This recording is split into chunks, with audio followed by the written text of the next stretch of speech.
ब्रह्मांड कोई चित्रकारी नहीं है, यह एक मशीन है। गुरुत्वाकर्षण और गति की एक ऐसी जटिल घड़ी जो इतनी गहरी खामोशी में चल रही है कि शांति का भ्रम पैदा करती है। 4.5 अरब सालों से हमारे सौरमंडल ने एक दुर्लभ विलासिता का आनंद लिया है, एकांत। हम एक सापेक्ष शांति के बुलबुले में आकाशगंगा में तैर रहे हैं। लेकिन अंतरिक्ष खाली नहीं है और यह स्थिर भी नहीं है। इस अंधेरे में कुछ ऐसे मुसाफिर भी हैं जो भटक रहे हैं, ऐसे तारे जो अपने जन्म के समय ही अपने समूहों से बाहर निकाल दिए गए। किसी भी कक्षा के बंधन से मुक्त यह लाखों मील प्रति घंटे की रफ्तार से शून्य में तैर रहे हैं। हम इन्हें कहते हैं रोग स्टार्स। क्या होगा जब यह एकांत खत्म हो जाएगा? क्या होगा जब कोई अजनबी हमारे घर में घुस आएगा?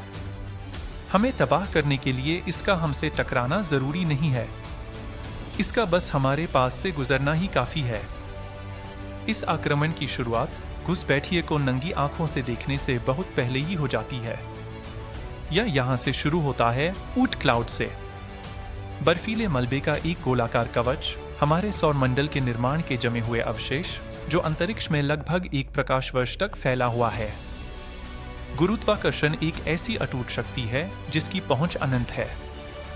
जैसे ही वह रोग स्टार, शायद एक रेड ड्वार्फ जो हमारे सूरज के वजन का आधा है, इस बादल के किनारे को छूता है, उसका गुरुत्वाकर्षण तैरती हुई चट्टानों को ऐसे बिखेर देता है जैसे मच्छरों के झुंड पर किसी ने हाथ फेर दिया हो। यह पहला चरण है, द बॉम्बार्डमेंट। यह तारा लाखों जमे हुए पिंडों की कक्षाओं को अस्थिर कर देता है और उन्हें सीधे हमारे आंतरिक सौरमंडल की ओर भेज देता है। ये लंबी अवधि वाले धूमकेतु हैं, बर्फ के विशाल विनाशकारी पहाड़। दशकों तक पृथ्वी के रात के आसमान में जलती हुई पूंछों और लकीरों की एक प्रदर्शनी लगी रहेगी। लेकिन सुंदरता अक्सर खतरे को छिपा लेती है। भले ही हमारे विशाल गैस ग्रह इनमें से कई को रोक लें, लेकिन उनकी तादाद इतनी ज्यादा होगी कि पृथ्वी को एक ब्रह्मांडीय गोलीबारी का सामना करना पड़ेगा। लेकिन ये धूमकेतु तो बस आने वाली गाड़ी के पहियों से उड़ी हुई धूल हैं। असली वाहन तो अब आ रहा है, और वह अपने साथ इतना वजन ला रहा है जो सौरमंडल की रीढ़ को तोड़ कर रख देगा। हम अक्सर सोचते हैं कि ग्रहों की कक्षाएं रेल की पटरियों की तरह तय होती हैं। यह एक भ्रम है। हमारा सौरमंडल एक नाजुक और अस्थिर संतुलन है। ग्रह केवल सूर्य द्वारा नहीं, बल्कि एक दूसरे पर लगाए गए सूक्ष्म गुरुत्वाकर्षण खिंचाव से अपनी जगह पर टिके हैं। एक सीधी टक्कर यानी रोग स्टार और सूरज का टकराना सांख्यिकीय रूप से असंभव है। दूरियां बहुत विशाल हैं। असली कातिल है ग्रेविटेशनल स्कैटरिंग। जैसे ही यह घुसपैठिया हमारे ग्रहों के तल में गोता लगाता है, यह समीकरण में एक नया विशाल वेरिएबल जोड़ देता है। यह सेक्युलर रेजोनेंस नामक घटना को जन्म देता है। घुसपैठिया बृहस्पति को खींचता है और बृहस्पति अपनी विशालता के साथ हिलता है, और उस हिलने का असर नीचे छोटे पथरीले ग्रहों पर पड़ता है। घड़ी का तंत्र टूट जाता है। पृथ्वी अब एक स्थिर लय में नहीं घूमती। हमारी कक्षा लंबी हो जाती है। हम महीनों तक सूरज के खतरनाक रूप से करीब झूलते हैं, जिससे वायुमंडल झुलस जाता है, और फिर अगले ही पल हमें सालों के लिए बाहरी मंडल के गहरे जमाव में फेंक दिया जाता है। जिस नाजुक जलवायु ने सभ्यता को पनपने दिया, वह एक ही कक्षीय चक्र में चकनाचूर हो जाती है। जैसे जैसे तारा दूर जाता है, वह अपने पीछे एक अराजक सिस्टम छोड़ जाता है। पृथ्वी के लिए गणनाएं 2 संभावित भयानक परिणामों का सुझाव देती हैं। हम उन्हें कहते हैं द फ्राइड और द फ्रोजन। पहले परिदृश्य में गुरुत्वाकर्षण की गड़बड़ी हमारे कोणीय संवेग को खत्म कर देती है। हम अंदर की ओर गिरते हैं।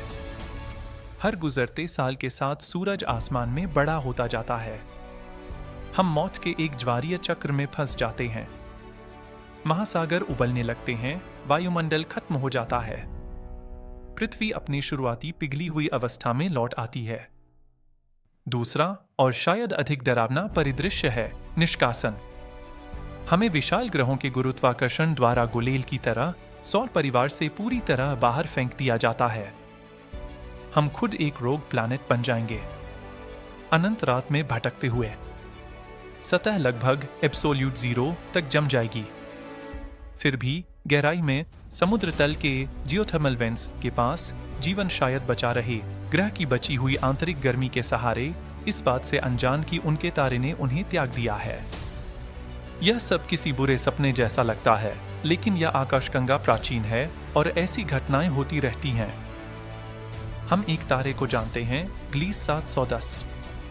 लगभग 13 लाख वर्षों में यह हमारे सिस्टम के ऊर्ट क्लाउड के भीतर से गुजरेगा। यह पृथ्वी को बाहर निकालने के लिए पर्याप्त करीब तो नहीं होगा, लेकिन यह हमारे वंशजों पर धूमकेतुओं की बारिश जरूर करेगा। यह एक चेतावनी है। हमारी स्थिरता की कोई गारंटी नहीं है। यह अराजकता के साथ बस एक अस्थायी समझौता है। हम एक शांत समुद्र में तैरती हुई नाव पर सवार मुसाफिर हैं, जो यह भूल गए हैं कि हमारे नीचे पानी मीलों गहरा है और लहरें हमेशा चल रही हैं।